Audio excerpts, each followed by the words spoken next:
Super Cool Radio!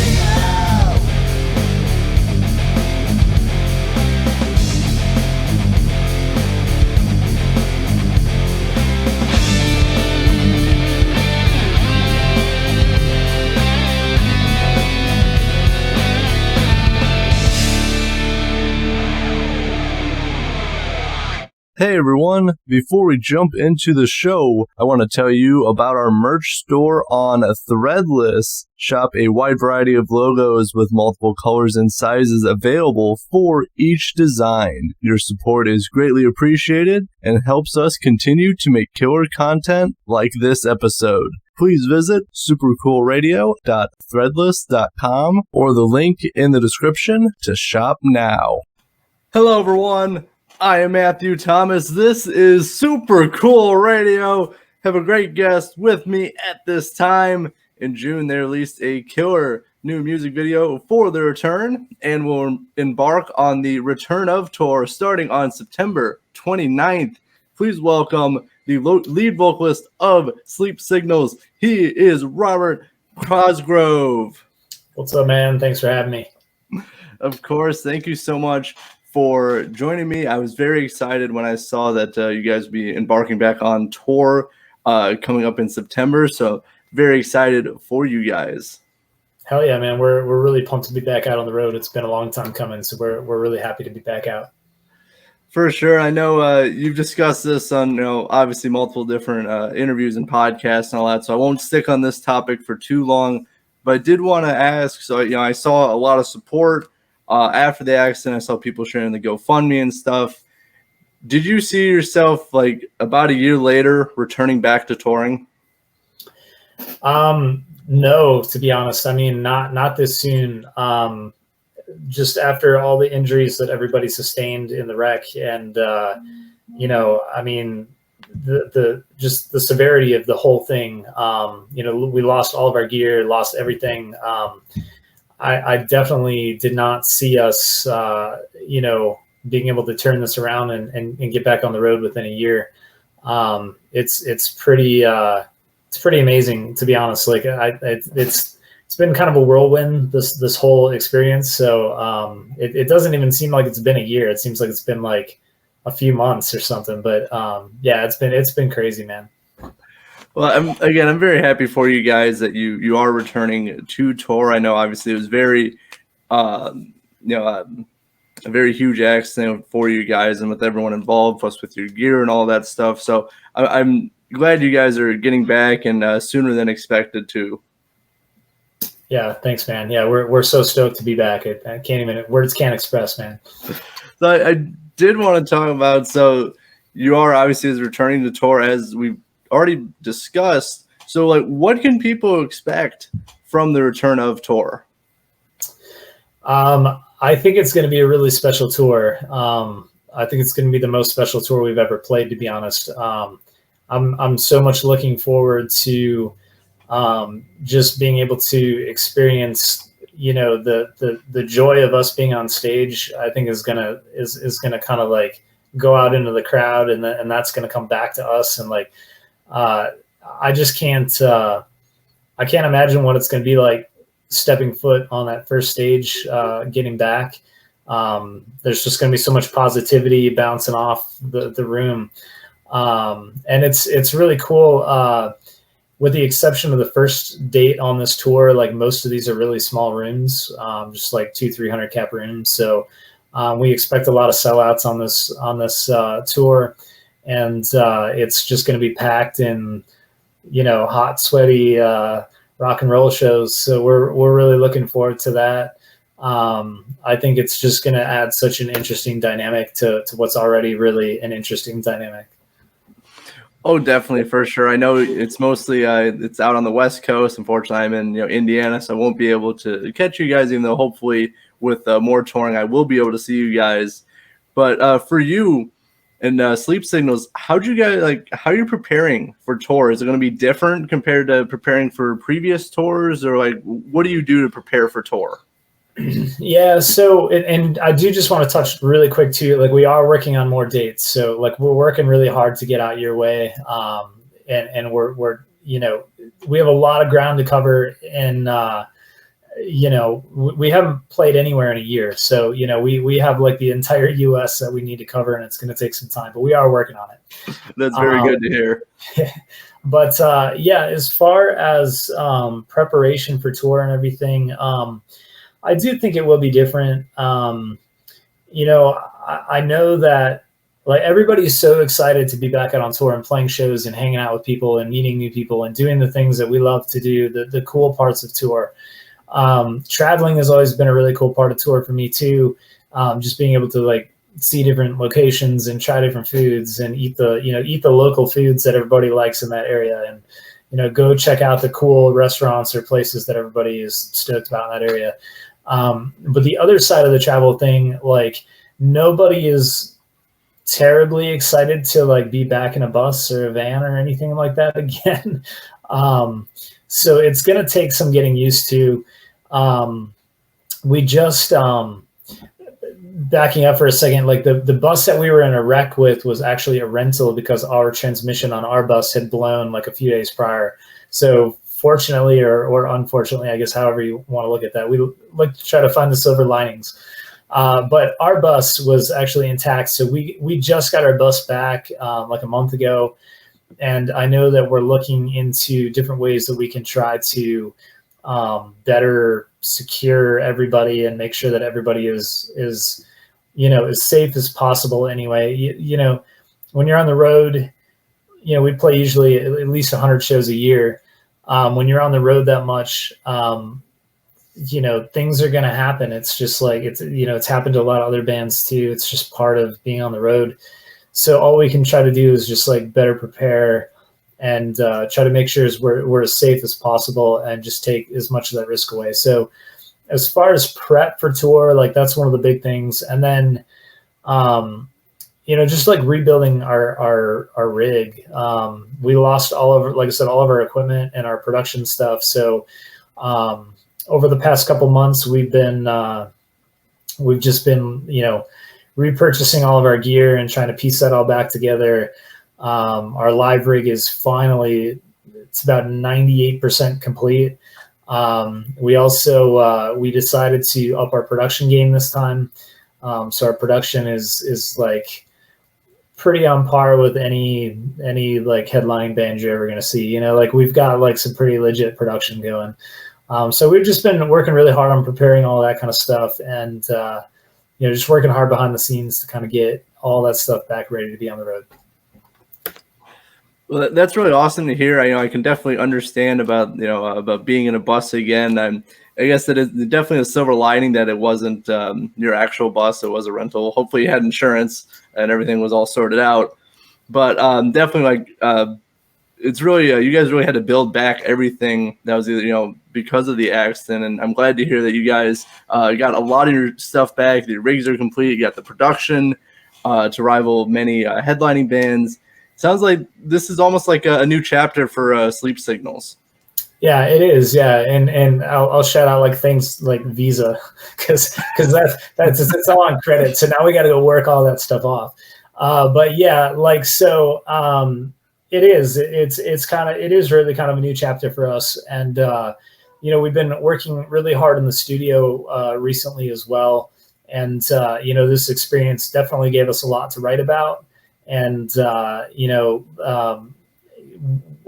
think, the new music that we're about to start releasing, sometime next year, it's going to be, it's just different in a good way. I mean, like it's just more emotion, like we have a serious thing to write about, so like it's, I think it is like it's the start of a new chapter for us. Absolutely. Yeah, definitely. I think you guys have a lot to say, coming up with the music, especially you have a lot of, experiences and things like that to fuel more music. So I definitely look forward to, next year hearing some new music. But I did want to talk about you guys released a killer music video for the return back in June. How was it like creating the music video? So the interesting thing about that video, it actually ended up kind of just being a really big ironic kind of thing. Like, so we wrote that song probably 2018, 19. We recorded it in, I want to say 2020, maybe 2019. And it was actually supposed to come out in 2020. And then when the COVID pandemic hit, canceled all of our tours, we postponed the release of the EP. And then when we started doing things again at the beginning of 2021, we released we released 3 music videos for Means, Digital Sleep, and The Victim. And then we had also filmed The Return at that same time. So we filmed that in early 2021. And then it was supposed to come out like midway through our run with POD and From Ashes to New when we had the wreck. Supposed to come out like midway through that tour. We only got 2 days into that run with them. So we just never dropped the video because obviously everything was going on. So that was kind of our way of being able to kind of announce like, yeah, we're still here. We're working hard to get back to you. And, that's why we dropped that video. So it just happened to be irony that it was called The Return. And we just kind of played off of that, like just kind of built off of it. And same with The Return of tour, it's a nod back to that single and that video. But yeah, so the whole thing that whole thing kind of happened by accident, but it was interesting how it all played out. It's definitely kind of ironic and fun when like those little like coincidences and stuff like that, like life throws your way. It's always cool. Like, the stuff that isn't planned, it has like the coolest kind of like, it lines up perfectly even without even trying to plan it. For sure. Yeah. And I mean, like it was obviously the circumstances weren't happy or, funny or interesting, but you look for the silver linings, I guess. And, it's ironic. It's interesting for sure. It definitely is. I'm not, saying funny for the incidents involving it, but just interesting how it lines up. Just life gives you a little nod like that. But I did want to talk about, since you did touch on the COVID pandemic, so you had to wait to release music. For you guys, was it challenging to find ways to stay active because you were waiting to release music, or like how'd you get through the pandemic? Yeah, so I mean, the COVID pandemic hit us pretty hard. We had,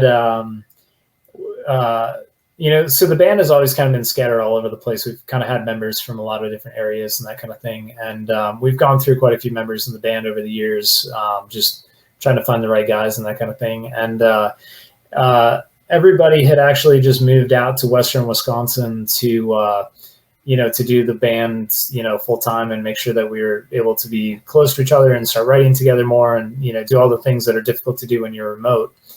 And we had just gone to radio with Fireproof, which that was our first commercial radio success that we had. And, we were supposed to go out on tour to support that radio single in May, and everything shut down, I think in March or something. Yeah. So in late February, I think, is when we started our radio campaign. So that's a bad time to dump like tens of thousands of dollars into radio, unfortunately, is like right before a pandemic and right before your tour gets canceled. So that hit us really hard.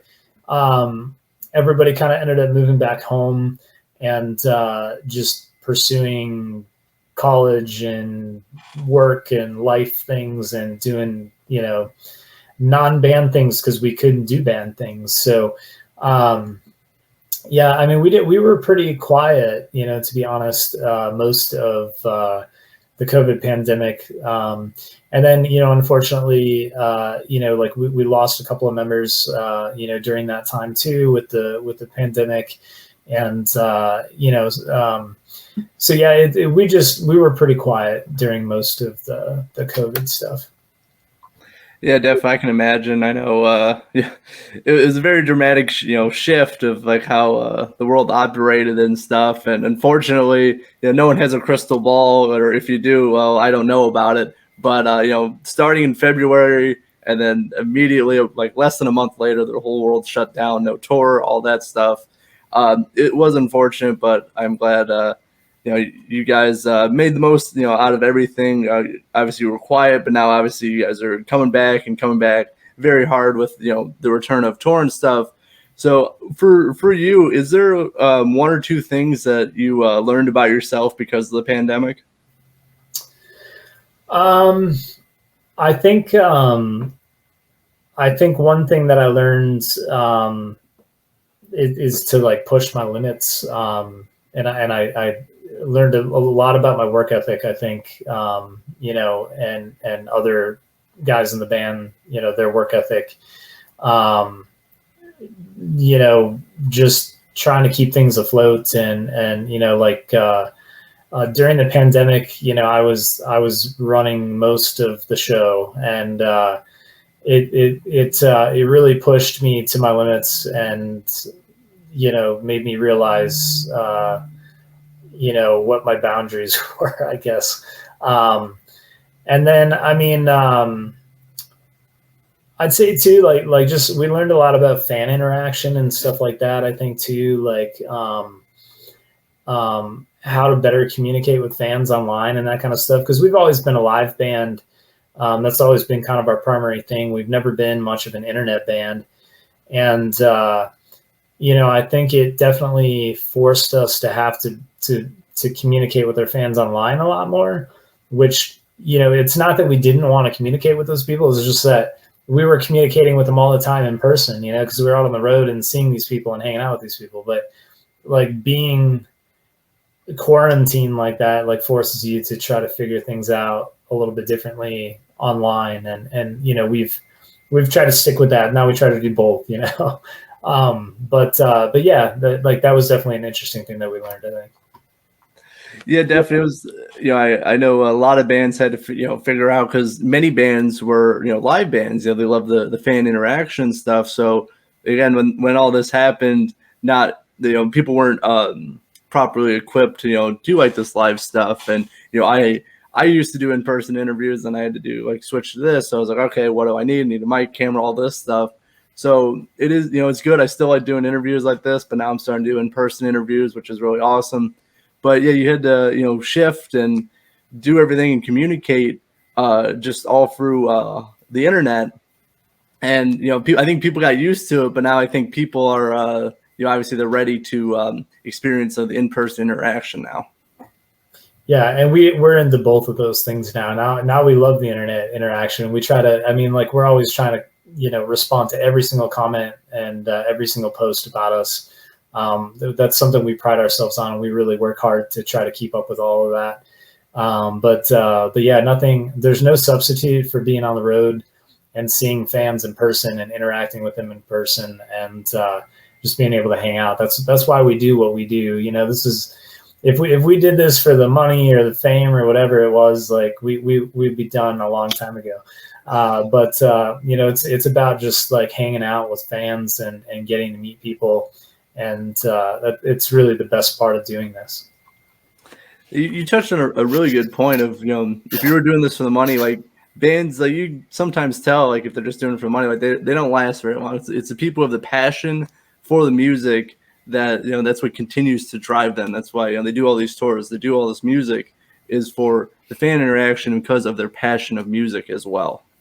Yeah. And if you can't do it for that reason, you're in the wrong line of work. So no, 100%. Also with podcasting too, it's very similar as well. I feel, yeah. But since we're talking a little bit more about the live show, I had some questions. I've kind of gone way out of order depending on how this conversation's been going. But for you, what is your favorite song to perform live? I think that I think it's always kind of been Means. It's just a really great song, and it's I think probably our most energetic song. It's like one of our higher BPM songs, and I love opening with that song because you just kind of like come out and kick people in the teeth. Like it's been interesting, like being on some bigger runs and playing in front of a lot of people who haven't seen us before, and they're not really sure what to expect. And we open with that song, and like I said, it kicks you in the teeth. It's like there's a lot of energy in that song, and I think that's probably one of my favorites. I really like, even though I've only gotten a couple chances to play it live so far, Fireproof is really fun to play live too. Just being able to get the crowd to do the woes and everything with us, like people have learned the song because it did have some radio success. That was a really fun song to play, but like I said, we only got to play it a couple times because then we had the wreck. So I'm looking forward to getting back out on the road and playing both of those songs. No, I can definitely see with both of those, like it has that fan interaction with it. Start with Means is definitely it really grabs people. You hit them hard right at the beginning. It's a perfect way to start. And also with Fireproof, with the as you said, the woes and everything. Like I haven't seen you guys live yet. I am definitely looking forward to it. But definitely, I can see that with the way the songs are, the way the songs are. I can definitely see that translating very well live. Yep, for sure. So now, is there a song that you haven't performed live yet that for whatever reason you haven't performed live that you really want to? So really, this whole EP, like The Return, we've only played a couple of times as well. In fact, I think we've only played The Return once. I think we played it one time, and that was it, in Kennewick, Washington. We headlined a show, and on the last run, so we were only like 2 shows in with POD and From Ashes to New, but we had a few connecting dates on the way that were headline shows on that run. So we played. I know we played The Return the one time. I'm really looking forward to being able to play that one live. It's there's some really high notes in that song. So, but I've been working actually really hard with a really killer vocal coach lately, who's been able to help me expand my range a lot. So I'm really looking forward to getting out and like actually being able to hit all those notes and everything on that song. It's gonna be a lot of fun. I think you're going to kill it every time performing The Return live. So it's good to hear you're practicing and you're motivated to do it, but I think you're going to nail it. Absolutely. I hope so. Fingers crossed. So since we're talking about the live show, we're talking about touring and stuff. Obviously, you guys have toured very extensively. Is there one life hack that you learned because of touring? I think the best life hack that we've learned because of touring is the one that most touring bands probably already know about, but it's the Planet Fitness life hack. Because there's a Planet Fitness in like almost every major city in the country, and for $20, man, you get that Use It Anywhere membership, and we like to stay, we like to stay clean on tour, like ideally, and we also like to work out and keep in shape and everything when we're on the road. So that is probably my favorite kind of life hack from tour, is just like you get that black card from Planet Fitness and you get a shower and a good workout every single day. That's awesome. Yeah, that was the first time I asked the question for this season, and I should have saw that coming. I'm surprised I didn't, because I had another band last season say, like, if you're going to tour, you need a Planet Fitness black card. So I should have saw that coming. I feel like most touring bands know about it now, and I feel like it's funny when you walk into a Planet Fitness on tour, because they just know. They just like, I think they get so many bands coming through. They just know who's in a band. They'll like you'll go and you'll check in and they'll be like, "Oh, what band are you in?" So it's, I mean, granted, they see you like getting out of a bus in the parking lot and they see you coming in groups of 5 or 6 or 7, and I think they just kind of assume, but like, yeah, it's always funny. Like 9 times out of 10, you don't even have to say anything. They just know. Has anyone at Planet Fitness recognized you from sleep signals? I don't think so. Not that I remember. We've definitely had some weird ones of those that have happened. But no, I don't think not a Planet Fitness. Okay. Well, maybe this tour. Yeah, right. All right, so as I'm wrapping up this interview, I have a new question. I've only asked one other band, and I think it's very interesting. I think I think it'll make you think for at least a little bit. If you recorded what you considered the most perfect album, but it was never released, would you be content knowing that you recorded it, or would you want it released to the public? So, I mean, I love to write music to share music. So I would have a really difficult time, I think, writing that album and just sitting on it. Like, I feel like music is a I don't know what the word would be for that, but like a community. It's a community thing. It's not just it's not like a personal thing. I don't know. Like I take a certain amount of pleasure from like listening to my own songs when we get done with them and they're good and I like it and I love how it came out and everything. But it's just like music is meant to be shared, you know? Like, so I would definitely not be content with just sitting on it and not releasing it. In fact, when we do record music or when we release music, it's oftentimes recorded like well before, like sometimes a couple of years prior. And it's really hard to sit on music. You get really excited to share it. And it's so hard to like just know you've got these bangers sitting there. Like we're dealing with it right now. We've been in the studio a lot and we've got some banger songs ready to come out, but we can't release them yet. So it's like, it's hard, man. It's hard. I'm very eager to release new stuff.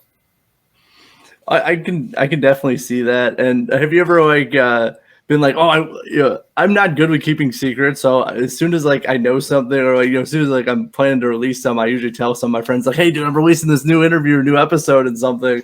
And I usually can't contain myself when it comes to stuff like that. You sound like a little bit similar with that, but I always find like holding stuff, especially stuff that I've created, is like some of like the hardest things like to do and just wait patiently to release it. Yeah, I'll tell you what, dude, the most difficult thing, right, is that this new stuff that we're working on, Grant and myself were the only ones that were in the studio working on this latest group of songs. There's like 5 or 6 songs. And the producer that we're working with wants us to hold off showing the rest of the band until the tracks are done. So it's like we can't even tell our own bandmates like what these songs sound like. Like Grant and I are the only ones that know. So yeah, like I can feel, dude. I know exactly what that feels like. And yeah, it's really hard to keep the secret and not share that. That's gotta be more tough with like, bandmates of not like talking about it and stuff, because usually it's just me and some friends, but like people you perform music with, you still can't talk to them about the new music. That's got to be incredibly hard to keep secret. It's super hard, and I know it's harder for them than it is for Grant and me. But yeah, like it, and I feel super bad about it because they want to hear it so bad, and like they from every different direction, like coming up with reasons why they should, like we got to be able to learn the songs, so like we want to get a head start on learning these songs and being able to play them live and stuff. And it's like, I can't show them to you. Like the producer would be mad at me. That's a good angle to approach though for them though. That's clever. Right. But yeah, it didn't work. We still have not shared these songs with them. Soon, very soon. We're putting on finishing touches. It's going to be really soon, and then they can hear it. Well, I definitely look forward to, obviously them, they can get to listen to the music. I am very excited for some new Sleep Single music. But as I'm closing out this interview, so like what are the plans for Sleep Signals for the rest of this year, but also looking into 2023? So new music, hopefully some new videos. We haven't filmed them yet, but we're working on the details for that. So I'm expecting another 5 or 6 songs. We'll probably release singles again, and then put them out on an EP later. And then just a lot of tour, man. Like we've got a lot of, like, so we got a lot of ground to cover. You know, we've played 45 states, U.S. states, thus far in our career, and that's a lot of shows to be able to cover all those states. You know, especially when some of your states are Texas and California, where you book 8 shows in one of those states. You know, so we've got a lot of ground to make up. And then I know we're planning to make another really big radio push early next year, probably first quarter as well, with one of these new singles. So it's going to be just busy, and just trying to get out there, put ourselves out there as much as we can. Well, I hope the best for all of you guys. And I'm just curious before we sign off, what are the 5 states you have not performed at yet? Alaska, Hawaii, Vermont, Maine, and New Hampshire. Okay. All right. Well, I hope you guys do get to Alaska and Hawaii. Might be slightly hard, but definitely the Upper East Coast is definitely doable. Yeah, and I've been to all of there are only 3 states 2 states I haven't been to, Hawaii and Vermont. So we've even been to a couple states. We just haven't played the shows in those states. So we're gonna work on that too. Well, I definitely look forward to all the great stuff. As I said, safe travels for the return of tour. Hope you guys kick as much ass as possible on that tour, and everyone has a great time. I appreciate you, man. Thank you. Of course. For Robbie of Sleep Signals, I'm your host as always, Matthew Thomas. Thank you so much for watching and listening to Super Cool Radio. And remember, stay frosty.